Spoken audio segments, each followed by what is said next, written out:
जय हिंद। आइए शुरू करते हैं आज के सेशन का पहला क्वेश्चन। सवाल आपसे बोलता है कि क्रय मूल्य क्या बोलता है भाई? ये बोलता है क्रय मूल्य तथा विक्रय मूल्य के मध्य अंतर कितना? 575 रुपये है। यदि लाभ प्रतिशत कितना है? 23। तो विक्रय मूल्य बताना है आपको। अब आप समझिए कि अगर मैं आपसे कह दूं कि सीपी आपका कितना है, सीपी आपका कितना है, तो मान लीजिए कि 2300 रुपये, ठीक है। और प्रॉफिट कितना है आपका? तो आप कहेंगे 23% है तो ये हो जाएगा 23 रुपये। तो यानी ये आपका जो एसपी बनेगा, सेलिंग प्राइस बनेगा, वो कितना हो जाएगा? 123 रुपये। अच्छा जी, इसमें कोई दिक्कत नहीं है।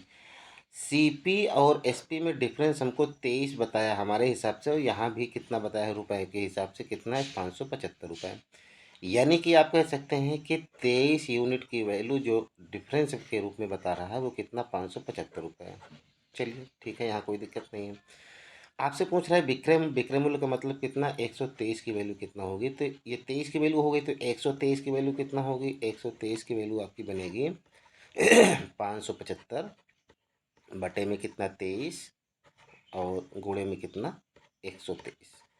अब आप समझें कि 23 एक के 23, 23 दूना कितना? 46, और बच्चा कितना? 11। तो 23 हो जाएगा 15, 23 पंजे 115, यानी 25 गुणा 123। तो अगर 25 गुणा में 123 करेंगे तो ये आपका देगा आंसर कितना?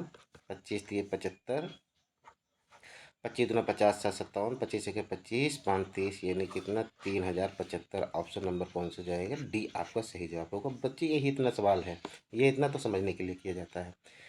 चलिए देखते हैं अगले क्वेश्चन को। अगला क्वेश्चन आपसे क्या बोलता है? अगला क्वेश्चन और ही अच्छा है। अगला क्वेश्चन बोलता है कि यदि किसी वस्तु पर मिलने वाला लाभ विक्रय मूल्य का 2/7 है। तो देखिए इसी में से आप क्वेश्चन को समझिए। तो लाभ प्रतिशत बताना है आपको। आप ये समझिए कि आप सीधे कहिए कि विक्रय मूल्य यानी सेलिंग प्राइस आपका कितना है? 7 यूनिट। प्रॉफिट आपका कितना है? तो आप कहेंगे प्रॉफिट आपका बन रहा है कितना? 2 रुपये। ठीक है, यही यही से जो आपकी फ्रैक्शन बताना है इसी से कर रहा हूँ। तो इसलिए आपका सीपी कितना बनेगा? तो आप कहेंगे 7 रुपये में कोई सामान बेचने पर अगर 2 रुपये का प्रॉफिट हो रहा है तो इसका मतलब 5 रुपये में आपने खरीदा होगा। बस सीपी आपको पता चल गया, प्रॉफिट आपको पता चल गया, परसेंटेज प्रॉफिट निकाल लीजिए। परसेंटेज प्रॉफिट, तो आपने परसेंटेज प्रॉफिट अगर निकालना है तो सीधा सीधा करेंगे क्या? 2 बटे में कितना? सीपी इंटू कितना? 100। तो ये आपका बना 5 दूना के 10 यानी 20 दूना 40%। आपका सही जवाब होगा। ऑप्शन कौन सा है? ऑप्शन आपका बी आपका सही जवाब हो जाएगा। चलिए दोस्तों देखते हैं अगले क्वेश्चन को। अगले क्वेश्चन को अगर ध्यान से देखा जाए तो अगला क्वेश्चन आपसे क्या बोलता है समझें। बोलता है एक व्यक्ति ने 450 रुपये में एक बेडशीट खरीद कर उसे विक्रय मूल्य के 10%। यहाँ देखिए ये बहुत ही इंपॉर्टेंट है। जब कभी प्रॉफिट या लॉस होता है सीपी पर होता है, क्रय मूल्य पर होता है, लेकिन सवाल ने यहाँ पर विक्रय मूल्य आपसे बोला है। ठीक है, तो इस पर ध्यान देना है।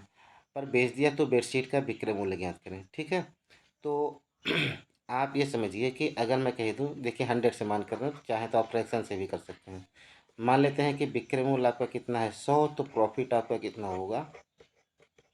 प्रॉफिट आपका कितना होगा? 10। तो इस प्रकार से सीपी आपका कितना हो जाएगा? तो आप कहेंगे कि किसी सामान को 100 रुपये में बेचने पर 10 रुपये का प्रॉफिट हो रहा है, तो इसका मतलब 90 रुपये में आपने खरीदा था। और ये आपको सीपी पता चल गया। सीपी की वैल्यू आपको बता रखा है कितना? 450 रुपये। यानी आप कह सकते हैं कि 90 की वैल्यू आपका कितना हो जाएगा? 450 रुपये। ठीक है, तो अब आप समझिए कि आपसे पूछ रहा है विक्रय मूल्य यानी कितना? 100 की वैल्यू आपको बताना है। तो आप कहेंगे कि 100 की वैल्यू कितना हो जाएगी? बट्टे में कितना? 90, और गुणे में कितना आपका? 100। तो 9 पंजे 45, यानी कितना? 5 गुणा 100 अर्थात कितना आपका हो जाएगा? 500 रुपये। यानी कि आपका जो आंसर बनेगा वो कहाँ बनेगा? कहाँ बनेगा? ऑप्शन नंबर डी के पास। बच्चों आपने देखा आज का सेशन बड़ा ही अच्छा था। क्वेश्चन बड़े ही आसान थे, लेकिन लगाया आपने बहुत अच्छे तरीके, समझा भी। तो बच्चों आज का सेशन हम लोग यहीं पर समाप्त करते हैं। यदि आपने चैनल को सब्सक्राइब नहीं किया है तो चैनल को सब्सक्राइब कर लें ताकि आपको वीडियो सबसे पहले मिले।